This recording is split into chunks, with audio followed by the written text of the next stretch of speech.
Republic বাংলার 4 বছরের আপোষহীন লড়াই, মানুষের জন্য লড়াই চালিয়ে যাচ্ছে রিপাবলিক বাংলা এবং সেই লড়াইয়ে আজকে আরও একটা পদক্ষেপ, যেখানে হরিশ্চন্দ্রপুর থানার পক্ষ থেকে ব্যবস্থা নিতে বাধ্য হলো পুলিশ সিভিক ভলেন্টিয়ারের বিরুদ্ধে। যে 3 সিভিক ভলেন্টিয়ারের ছবি সকাল থেকে রিপাবলিক বাংলা দেখাচ্ছে, যেখানে গাড়ির চালককে মারধরের অভিযোগ 3 সিভিক ভলেন্টিয়ারের বিরুদ্ধে।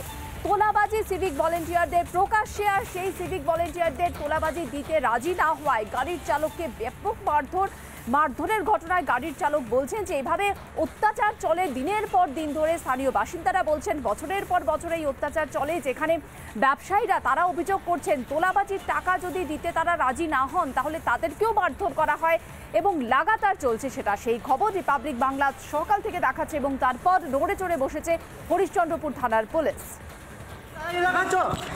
দাদাগিরি দেখাচ্ছ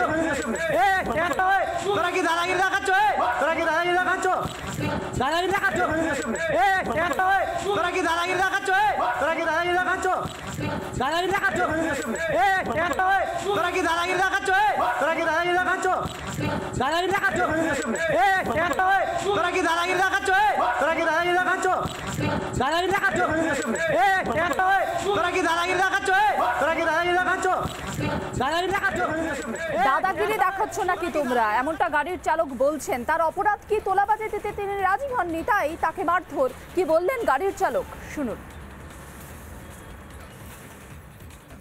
চাচল হরিশ্চন্দ্রপুর রোডের আমরা তো সপ্তাহে 4টা করে হাট করি, শনিবার, রবিবার, মঙ্গলবার, বুধবার। তাই এই হাটের চাপে যে পুলিশ থেকে নিয়ে আরটিও থেকে নিয়ে সেভিক পর্যন্ত আমাদের চাপ দেয়, আমরা গাড়ি চালকরা আমরা গাড়ি চালাতে পারবো না। নাহলে আমরা গাড়িগুলোর বিক্রি করে আমরা দিল্লি পাঞ্জাব চলে যাবো, পুরা খাবারের কাজ করবো। তাছাড়া কী করে আমরা সংসার চালাবো? আমাদের কাছে সেরকম আর্থিক সংস্থা নাই এবং আমরা লোন ফোন বন্ধন এসকেস নিয়ে আমরা গাড়ি নিই। তা সত্ত্বেও আমাদের উপর এইভাবে চাপ, বিশেষ করে চাচল আরটিওর বেশি চাপ। গাড়িতে ছিলাম, আমি 500 টাকা দিচ্ছি, নিবে না, বলছে 1000 টাকা নিব। আমি দালখোলা মণিপুর থেকে গরু নিয়ে আসলাম। সিভিক মানুষ 3 জন আমরা গাড়ির মধ্যে ছিলাম, ড্রাইভার ছিল, আমি ছিলাম, আরও 2 জন ছিল। আমাদেরকে ট্রেনে আমাকে যে ভিতরে ক্যাম্পে এলে যায়, ট্রেনে গাড়ি থেকে ট্রেনে তারপরে মেরে যখন করে যে পুরা নিজের অফিসে নাগায় ক্যাম্পে নাগায় মেরেছে। এবার শোনাবো আপনাদের ট্রাফিক পুলিশ এই ঘটনায় ঠিক কি বললেন। সিভিক ভলেন্টিয়ার ডিউটি জাম যেন না লাগে, সিগন্যাল ঠিকভাবে যেন গাড়ি চলাফেরা করে, আমরা এগুলো দেখাশোনা করি এখানে। এই যে সিভিক ভলেন্টিয়ার ঘরে ঢুকে মারধর করছে, এটা কি করতে পারে? না, ওটা ঠিক করেনি, ওটা ঠিক করেনি। টাকা চাওয়ার অভিযোগ হচ্ছে, মানে আপনারাও তো ট্রাফিক কন্ট্রোলে রয়েছেন, ট্রাফিককে নিয়ন্ত্রণ করছেন, আপনাদেরই যারা সিভিক ভলেন্টিয়ার তারা আজকে এই দাদাগিরি করছে। এটা তো ঠিক হয়নি না। এদের কি এখতিয়ার আছে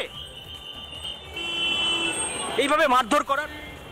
না, ওদের তো এরকম এখতিয়ার নাই, কারো এখতিয়ার নাই মারধর করার। পুলিশের আমাদেরও নাই এখতিয়ার যে একটা লোককে মার দেওয়া বা করা, এগুলো ঠিক না। যা হবে কেসের মাধ্যমে হবে। স্পষ্টতই বলছেন যে কারোর এই অধিকার নেই এইভাবে মারধর করার, যেভাবে সিভিক ভলেন্টিয়ারের বিরুদ্ধে গুরুতর অভিযোগ। আর এ নিয়ে গাড়ি ইউনিয়নের নেতা কি বলছেন, শুনুন। নেতা আমাদের ড্রাইভারদের সঙ্গে যে আচরণ করেছে অন্যায়, তার বিরুদ্ধে সঙ্গে সঙ্গে আমার সঙ্গে কথা হয়েছিল, এফআইআর হয়েছে, কমপ্লেন হয়েছিল, এফআইআর হয়েছে। আমি আইসি সাহেবের সঙ্গে কালকেই কথা বলেছিলাম, উনি আমাকে আশ্বস্ত করেছিলেন যে পুলিশ আধিকারিক হোক বা সিভিক হোক, যারাই অন্যায় করবে তাদের বিরুদ্ধে অ্যাকশন হবে এবং যারা অভিযুক্ত তারা অলরেডি তাদের ডিউটি থেকে অফ করে দেওয়া হয়েছে।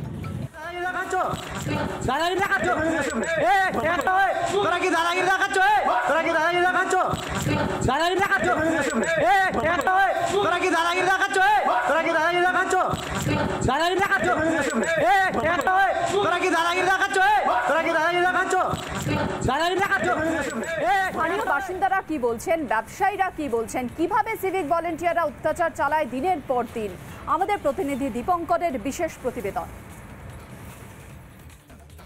এখনো পর্যন্ত যা খবর সেটা হচ্ছে হরিশ্চন্দ্র থানা পুলিশ যেটা সূত্রে খবর 3 জনকে ক্লোজ করেছে, সিভিক ভলেন্টিয়ার 3 জনকে ক্লোজ করেছে। তবে এই যে আজকে শুধু এই হরিপুরের এই যে জায়গা, সেই যে বাংলা বিহার যে সীমান্ত যেখানে নাকা চেকিং, শুধু এই নাকা চেকিং এর এই ঘটনা নাই, শুধু রাজ্যের বিভিন্ন দিকেই কিন্তু সিভিকের দাদাগিরি চলছে এবং যাদের ডিউটি একটা ট্রাফিক কন্ট্রোলকে করা, মানে ট্রাফিককে নিয়ন্ত্রণ করা, তারা আজকে পুলিশের ডিউটি পালন করছে। পুলিশ আধিকারিকদের সংখ্যা কম, সিভিক ভলেন্টিয়ারদের সংখ্যা বেশি এবং দাদাগিরি ক্রমত চলছে। এবং রীতিমতো আমাদের এখানে অনেকে সাধারণ মানুষও রয়েছে, আমরা এখানে যেমন সাধারণ মানুষ রয়েছে, আপনি কথা বলবো এই যে সিভিক ভলেন্টিয়ারদের দাদাগিরি, এই যে প্রকাশ্যে মারধর করা হচ্ছে ট্রাক চালককে, কি বলবেন? অ্যাকচুয়ালি ওনারা ধরছেন সেবিকদের, তো ধরে ড্রাইভারকে মানে ঘরে নিয়ে গিয়ে মারধর করাটা তো ঠিক না। ওরা রাস্তার জন্য ট্রাফিক তাদের দিয়েছে কন্ট্রোল, তারা সেই কন্ট্রোলটা করুক। খুব নক্কারজনক ঘটনা। সরকার আইন যেটা আছে, ট্রাফিক পুলিশেরও উচিত বা সিভিকদের যারা উচিত আইন মেনে কাজ করা। হয়তো ড্রাইভারের কোথাও ভুল ভ্রান্তি হতেই পারে, কিন্তু ভুলের তো একটা সাজা আছে, আইন অনুযায়ী ফাইন হবে, পেনাল্টি হবে। তারপরে শারীরিক অত্যাচার, নির্যাতন এগুলো ঠিক না। কিছু কিছু জায়গায় দেখা গেছে, আমাদের কাছে অনেক কেসগুলো আছে যেগুলো হচ্ছে ছবি তুলে পাঠিয়ে দিয়েছে কিন্তু তারা জানতেই পারেনি, তারপরে এসে ওরা জিজ্ঞাসা করে আমাদেরকে বিরুদ্ধে, আমি তো বুঝতে পারছি না কিভাবে কেস হয়ে গেল। তো এই জিনিসগুলো অ্যাকচুয়ালি একটা নিয়মের মধ্যে আসা উচিত এবং এগুলো করতে গেলে আবার দেখা যাচ্ছে কোনো একটা সংস্থায় গিয়ে তারা কিন্তু মানে সুরাহা পাচ্ছে না, বলছে অমুক জায়গায় যেতে হবে, মানুষ হ্যাকেল হচ্ছে। এই জিনিসগুলোকে একটু সরকারের তরফ থেকে দেখা উচিত যাতে মানুষ সুস্থ ব্যবস্থা পায় এবং যাতে তাদের সহজ হয় ব্যাপারটা। তারা অন্যায় করলে পেনাল্টি অবশ্যই দিবে, কিন্তু সেটা যেন সহজ পদ্ধতিতে হয়। নানা ধরনের কন্টেন্ট দেখার জন্য লাইক করুন, শেয়ার করুন আমাদের ফেসবুক পেজ, সাবস্ক্রাইব করুন আমাদের ইউটিউব চ্যানেল। পাশাপাশি অন্যান্য ব্রেকিং নিউজের জন্য অবশ্যই চোখ রাখুন রিপাবলিক বাংলায়।